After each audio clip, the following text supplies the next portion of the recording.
ಇವತ್ತು 2022ರಲ್ಲಿ ಪ್ರಾರಂಭ ಆದಂಥ ಒಂದು ನಿಗಮ. ಹೌದು. ಹಿಂದಿನ ಸರ್ಕಾರದಲ್ಲಿ ಸನ್ಮಾನ್ಯ ಯಡಿಯೂರಪ್ಪನವರು ಈ ಒಂದು ವೀರಶೈವ ಲಿಂಗಾಯತ ಅಭಿವೃದ್ಧಿ ನಿಗಮವನ್ನು ಪ್ರಾರಂಭಗೊಳಿಸಿದರು. ಪ್ರಥಮ ಅಧ್ಯಕ್ಷರಾಗಿ ನಮ್ಮ ಪರಮಶಿವಯ್ಯ ಅವರು, ಹಿರಿಯ ನಮ್ಮ ಸಮುದಾಯದ ಒಬ್ಬ ಮುಖಂಡರು, ಅವರು ಅಧ್ಯಕ್ಷರಾಗಿ ಕೆಲಸ ಮಾಡಿದರು. ಇವತ್ತು ನಾನು ಈ ಬಾರಿ ನಮ್ಮ ಮಾನ್ಯ ಮುಖ್ಯಮಂತ್ರಿಗಳನ್ನು ನನಗೆ ಬೇರೆ ಇದು ನಮ್ಮ ಸ್ಪೋರ್ಟ್ಸ್ ಕ್ರೀಡಾ ಇಲಾಖೆಯ ನನ್ನ ಚೇರ್ಮನ್ ಆಗಿ ಘೋಷಣೆ ಮಾಡಿದರು. ನಾನು ಮುಖ್ಯಮಂತ್ರಿಗಳಿಗೆ ವಿನಂತಿ ಮಾಡಿಕೊಂಡು ನಾನು ಈ ಬೋರ್ಡನ್ನು ತೊಗೊಂಡೆ. ಯಾಕಂದರೆ ಏನಾದರೂ ನಮ್ಮ ಸಮುದಾಯದವರಿಗೆ ಒಂದು ಸಹಾಯಹಸ್ತವನ್ನು ಮಾಡ್ಬೋದು, ಇಲ್ಲಿ ಏನು ನಡೀತಾ ಇದೆ ಅನ್ನೋದನ್ನು ತಿಳ್ಕೊಳ್ಳೋಕ್ಕೆ ನಾನು ಇಲ್ಲಿ ಬಂದು ಕೂತೆ. ಬಹುತೇಕ ನಾನು ಅಧಿಕಾರ ವಹಿಸ್ಕೊಂಡಾಗಿಂತ ಇವತ್ತು ಏನು ನಮ್ಮ ಮಾನ್ಯ ಮುಖ್ಯಮಂತ್ರಿಗಳು ಪ್ರಥಮ ಬಜೆಟಲ್ಲಿ ಸುಮಾರು 60 ಕೋಟಿ ರೂಪಾಯಿಯನ್ನು ಅನುದಾನವನ್ನು ಕೊಟ್ಟಿದ್ದಾರೆ. ಹಿಂದಿನ ಸರ್ಕಾರದ ಅವಧಿಯಲ್ಲಿ ಯಡಿಯೂರಪ್ಪನವರು 500 ಕೋಟಿ ರೂಪಾಯಿಯನ್ನು ಘೋಷಣೆ ಮಾಡಿದರು, ಆದರೆ ಅವರು ಕೊಟ್ಟಿದ್ದು 100 ಕೋಟಿ. ಹಾಂ. ಆಮೇಲೆ ಬೊಮ್ಮಾಯಿಯವರು ಕೂಡ ಅವರು ಒಂದು ಬಜೆಟ್ನಲ್ಲಿ 100 ಕೋಟಿಯನ್ನು ಕೊಟ್ಟಿದ್ದರು. ಬಹುತೇಕ ಅನೇಕ ನಮ್ಮ ಹಿಂದೆ ಪರಮಶಿವಯ್ಯವರು ಪಾಪ ಒಳ್ಳೆಯ ಕೆಲಸ ಮಾಡಿದ್ರು. ಅದರಂತೆ ಬಂದ ಮೇಲೆ ಇವತ್ತು ನಮ್ಮ ವೀರಶೈವ ಲಿಂಗಾಯತ ಅಭಿವೃದ್ಧಿ ನಿಗಮದಲ್ಲಿ ಏನು ಬರುವಂಥ ಅನೇಕ ಒಳಪಂಗಡಗಳು, ಸಣ್ಣ ಪುಟ್ಟ ಸಮುದಾಯಗಳು, ಇವತ್ತು ಲಿಂಗಾಯತರಂದರೆ ಅಲ್ಲಿ ಕಮ್ಮಾರಿದ್ದಾರೆ, ಮಡಿವಾಳರಿದ್ದಾರೆ, ಹಡಪ್ದವ್ರಿದ್ದಾರೆ, ಈ ರೀತಿ ಅನೇಕ ಸಮುದಾಯಗಳಿದ್ದಾವೆ. ಆ ಎಲ್ಲ ಸಮುದಾಯಗಳಿಗೆ ರೈತರಿಗೆ ಆಯ್ದಿಯಾಗಿ ಸ್ವಯಂ ಉದ್ಯೋಗ ಮಾಡುವಂಥವ್ರಿಗೆ, ವಿದ್ಯಾರ್ಥಿಗಳಿಗೆ ವಿದ್ಯಾಭ್ಯಾಸಕ್ಕಾಗಿ, ವಿದೇಶ ವಿದ್ಯಾಭ್ಯಾಸಕ್ಕಾಗಲಿ, ಈ ರೀತಿ ಅನೇಕ ಯೋಜನೆಗಳನ್ನು, ಸುಮಾರು 9 ಯೋಜನೆಗಳಿದ್ದಾವೆ. ಜೀವಜಲ, ಬಸವ ಬೆಳಕು, ಕಾಯಕ ಕಿರಣ, ಸೌಲಭ್ಯ ಸಾರಥಿ, ಎಲ್ಲ ಯೋಜನೆಗಳನ್ನು ಇವತ್ತು ಸಮರ್ಪಕವಾಗಿ ಏನೇನು ಹಿಂದಿನ ಸರ್ಕಾರದಲ್ಲಿ ಕೇವಲ ಏನಾಗಿತ್ತು ಅಂದರೆ ಆ ಯೋಜನೆಗಳನ್ನು ರೂಪಿಸಿದರು, ಅದನ್ನು ಮುಟ್ಟಿಸುವಂಥ ಕೆಲಸ ಆಗಿರಲಿಲ್ಲ. ನಾನು ಬಂದು ಅಧಿಕಾರ ವಹಿಸ್ಕೊಂಡಾಗಿಂತ ಇವತ್ತು ನಂಬರ್ 1 ಇಡೀ ನಮ್ಮ ಏನು ಕರ್ನಾಟಕ ರಾಜ್ಯದಲ್ಲಿರುವಂಥ ಅನೇಕ ನಿಗಮಗಳಿದ್ದಾವೆ. ಅಂಬೇಡ್ಕರ್ ನಿಗಮ ಇದೆ, ವಾಲ್ಮೀಕಿ ನಿಗಮ ಇದೆ, ಇವತ್ತು ನಮ್ಮ ಬಂಜಾರ ಸಮಾಜದ ನಿಗಮ ಇದೆ, ತಾಂಡಾ ಅಭಿವೃದ್ಧಿ ನಿಗಮ ಇದೆ, ಇವತ್ತು ದೇವರಾಜರ್ಸ್ ನಿಗಮ ಇದೆ.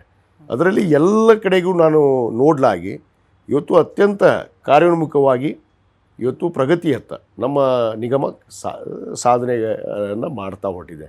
ಇವತ್ತು ಬೋರ್ವೆಲ್ಗಳನ್ನು ರೈತರಿಗೆ ಕೊರಿಬೇಕಾಗಿತ್ತು, ಆ ಬೋರ್ವೆಲ್ಗಳನ್ನು ಕೊರೆಸಿ ಇರುವಂಥ ಅನುದಾನ ಏನು ಸುಮಾರು 200 ಕೋಟಿ ಮತ್ತು 60 ಕೋಟಿ, ಈ ಅನುದಾನವನ್ನು ಎಲ್ಲವನ್ನು ಇವತ್ತು ರೈತರಿಗೆ ಬೋರ್ವೆಲ್ ಕೊರೆಯೋದ್ರಿಂದ ಹಿಡಿದು ಸ್ವಯಂ ಉದ್ಯೋಗ, ಟ್ಯಾಕ್ಸಿ, ಈ ಅಭ್ಯಾಸಕ್ಕೆ ಇವತ್ತು ಅವರಿಗೆ ಸಣ್ಣ ಪುಟ್ಟ ವಿದ್ಯಾರ್ಥಿಗಳಿಗೆ, ರೈತರಿಗೆ, ಮಕ್ಕಳಿಗೆ ಇವತ್ತು ವಿದ್ಯಾಭ್ಯಾಸಕ್ಕಾಗಿ ಅನುದಾನ ಕೊಡುವಂಥದ್ದು ಇರ್ಬೋದು, ಅವೆಲ್ಲವನ್ನು ಸಮರ್ಪಕವಾಗಿ ಮುಟ್ಟಿಸುವಂಥ ಕೆಲಸ ಇಡೀ ಎಲ್ಲ ನಿಗಮ ಮಂಡಳಿಯಲ್ಲಿ ನಂಬರ್ 1 ನಿಗಮ ಮಂಡಳಿ ಇವತ್ತು ಎಲ್ಲ ಯೋಜನೆಗಳನ್ನು ಸಮರ್ಪಕವಾಗಿ ಮುಟ್ಟಿಸುವಂಥ ಕೆಲಸ ಮಾಡಿದೆ. ಅದಕ್ಕೆ ಮಾನ್ಯ ಮುಖ್ಯಮಂತ್ರಿಗಳು ಈ ಕಳೆದ ವರ್ಷದಲ್ಲಿ ನಾನು ಅಧಿಕಾರ ವಹಿಸ್ಕೊಂಡ ಮೇಲೆ ನಾನು ವಿನಂತಿ ಮಾಡಿಕೊಂಡಿದ್ದೆ, ಈ ಬಾರಿ ನಾವು ಅನೇಕ ಹೊಸ ಯೋಜನೆಗಳನ್ನು ತರೋಣ ನಮ್ಮ ನಿಗಮದಿಂದ, ನಮ್ಮ ಸಮುದಾಯದವರಿಗೆ ಮುಟ್ಟಿಸುವಂಥ ಕೆಲಸ ಆಗಬೇಕಲ್ಲ. ಎಲ್ಲರೂ ಕೇಳ್ತಾ ಇದ್ದಾರೆ, ಏನು ಮಾಡ್ತಾಯಿದ್ದೀರಿ. ಈ ಸಾರಿ ನಮ್ಮ ಮುಖ್ಯಮಂತ್ರಿಗಳು 2023-24ನೇ ಸಾಲಿನ ಏನು ಸಪ್ಲಿಮೆಂಟ್ ಬಜೆಟಲ್ಲಿ ಸುಮಾರು ಹಿಂದುಳಿದ ವರ್ಗ ಕಲ್ಯಾಣ ಇಲಾಖೆಗೆ 1600 ಕೋಟಿ ಕೊಟ್ಟಿದ್ದಾರೆ. ಹಿಂದುಳಿದ ವರ್ಗ ಕಲ್ಯಾಣ ಇಲಾಖೆ ಅಂದರೆ ಅಲ್ಲಿ ದೇವರಾಜರ್ಸದ ಒಳಗಡೆ ಬರುವಂಥ ಎಲ್ಲ ನಿಗಮಗಳಿಗೆ ಸೇರಿಕೊಂಡು ಇವತ್ತು ನಮ್ಮ ವೀರಶೈವ ಲಿಂಗಾಯತ ಅಭಿವೃದ್ಧಿ ನಿಗಮಕ್ಕೆ ಕೂಡ 224 ಕೋಟಿ ಕೊಟ್ಟಿದ್ದಾರೆ. ಇದು ಸಪ್ಲಿಮೆಂಟ್ ಬಜೆಟಲ್ಲಿ 1600 ಕೋಟಿಯಲ್ಲಿ ನಮ್ಮ ನಿಗಮಕ್ಕೆ ಬಂದಿದ್ದು 224 ಕೋಟಿ.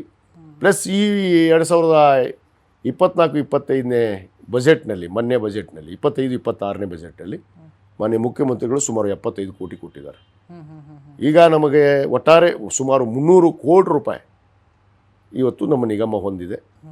ಇವತ್ತು ನಮ್ಮ ಮುಖ್ಯಮಂತ್ರಿಗಳಿಗೆ ನಾನು ನಮ್ಮ ನಿಗಮದ ಪರವಾಗಿ ಅಧ್ಯಕ್ಷನಾಗಿ ಅವರಿಗೆ ನಾನು ಧನ್ಯವಾದಗಳನ್ನು ಅರ್ಪಿಸ್ತೇನೆ.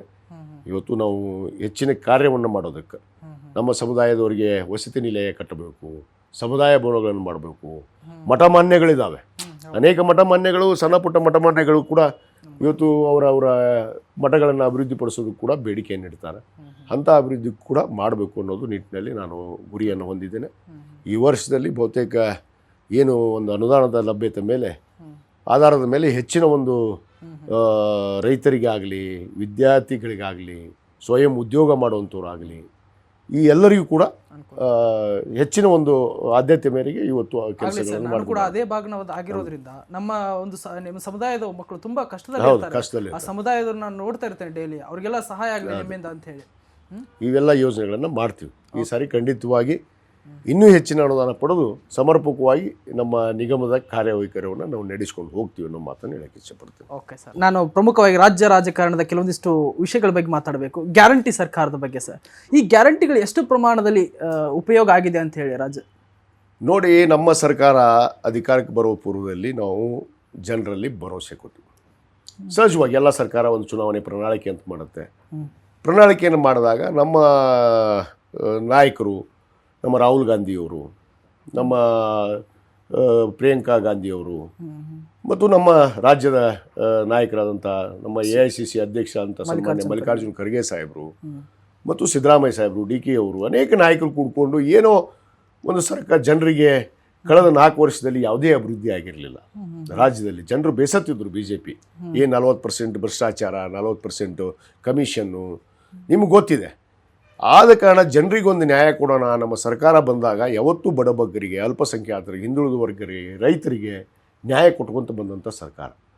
ಅದಕ್ಕೆ ಅವತ್ತು ನಮ್ಮ ನಾಯಕರೆಲ್ಲ ತೀರ್ಮಾನ ಮಾಡಿದರು, ಇಲ್ಲ ಒಂದು 5 ಗ್ಯಾರಂಟಿಗಳನ್ನು ಈ ರಾಜ್ಯದಲ್ಲಿ ಚುನಾವಣೆ ಪ್ರಣಾಳಿಕೆಯಲ್ಲಿ ಘೋಷಣೆ ಮಾಡೋಣ ಅಂತಂದಾಗ ಘೋಷಣೆ ಮಾಡಿದರು. ಅದರಂತೆ ಜನರು ಇವತ್ತು ನಮಗೆ ಸ್ಪಷ್ಟ ಬಹುಮತ ಕೊಟ್ಟರು.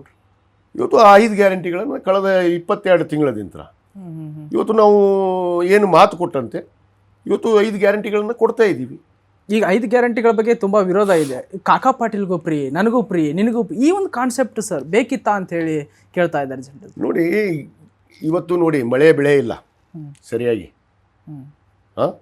ಇವತ್ತು ಮಹಾತ್ಮ ಗಾಂಧಿ ಉದ್ಯೋಗ ಖಾತ್ರಿ ಯೋಜನೆಯನ್ನು ಸನ್ಮಾನ್ಯ ಮನಮೋಹನ್ ಸಿಂಗ್ ಅವರು ಪ್ರಧಾನಿಗಳಿದ್ದಾಗ ಇವತ್ತು right to education, right to food, ಇಂಥ ಅನೇಕ ಕಾನೂನನ್ನು ತರೋದ್ರ ಮುಖಾಂತರ ಈ ದೇಶದ ಬಡಬಗ್ಗರು, ಎಷ್ಟು ಜನ ಶ್ರೀಮಂತರಿದ್ದೀರಿ ಈ ದೇಶದಲ್ಲಿ?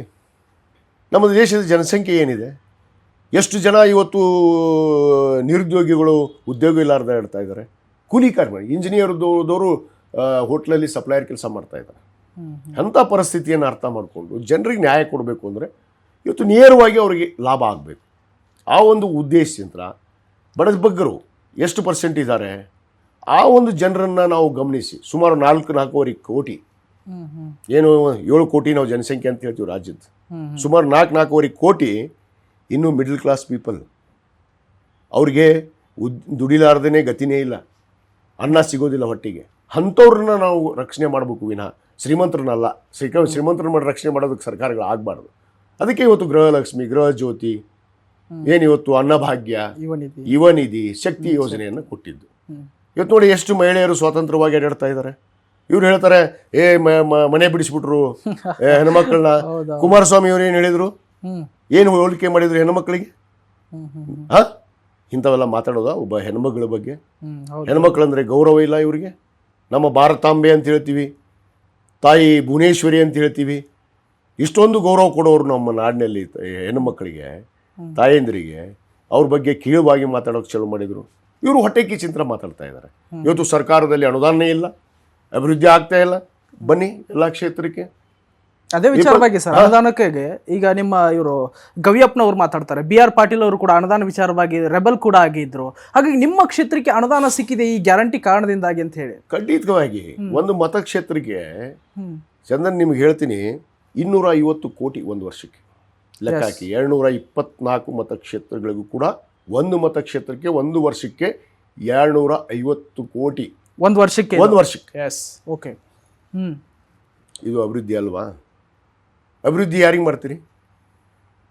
ಜನರು ತಾನೇ ಸಂತೋಷವಾಗಿದ್ದಾಗ ನಿಮ್ಮ ಸರ್ಕಾರ ಸಮರ್ಪಕವಾಗಿ ಒಂದು ಸ್ಟೇಬಲ್ ಗೋರ್ಮೆಂಟ್ ಅಂತ ಹೇಳೋದು. ಜನರು ಖುಷಿ ಇರಬೇಕಲ್ಲ ಫಸ್ಟು. ಖುಷಿ ಇಲ್ವಾ ಅವರು?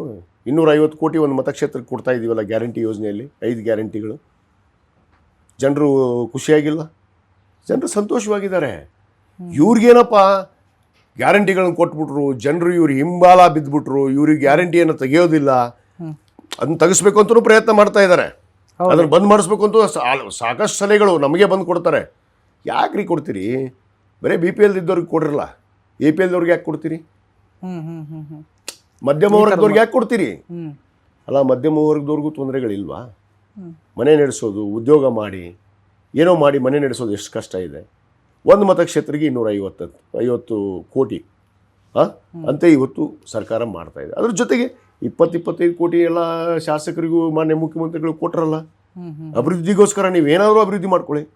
ಕಳೆದ ವರ್ಷದಲ್ಲಿ ಈ ವರ್ಷ ಕೂಡ ಬಜೆಟ್ನಲ್ಲಿ ನಮಗೆ ಅನೇಕ ಅನುದಾನವನ್ನು ಒದಗಿಸಿದ್ದಾರೆ ಎಲ್ಲ ಇಲಾಖೆಗೆ.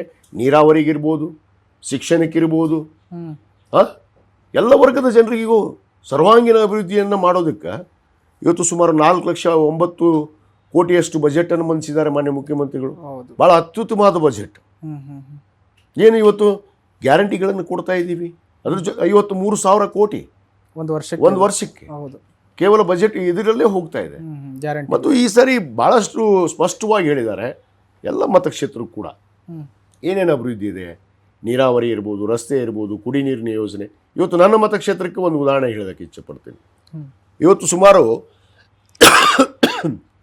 ಕಳೆದ 22 ತಿಂಗಳಲ್ಲಿ ಸುಮಾರು ಈಗಾಗಲೇ ನಾನು ಒಂದು 500 ಕೋಟಿ ರೂಪಾಯಿ ಮೇಲೆ ಹೆಚ್ಚಿನ ಕೆಲಸ ಇವತ್ತು ಪ್ರಾರಂಭ ಆಗಿದೆ ನನ್ನ ಮತಕ್ಷೇತ್ರ. ಇದು ಅಭಿವೃದ್ಧಿ ಅಲ್ಲ. ಇದು ಹೊರತುಪಡಿಸಿ 250 ಕೋಟಿ ಹೊರತುಪಡಿಸಿ ಒಂದು 500 ಕೋಟಿ ರೂಪಾಯಿ ಕೆಲಸಗಳು ಇವತ್ತು ಕಾಮಗಾರಿ ಪ್ರಾರಂಭ ಇದ್ದಾವೆ. ಕುಡಿಯ ನೀರಿಗಿದೆ, ರಸ್ತೆ ಇದೆ, ಮೂಲಭೂತ ಸೌಕರ್ಯಗಳಿಗೆ ಏನೇನು ಬೇಕು ಎಲ್ಲಕ್ಕೂ ಅನುದಾನ ಬಂದಿದೆ. ಕೆಲವಷ್ಟು ಜನ ಎಲ್ಲೋ ಅಸಮಾಧಾನ.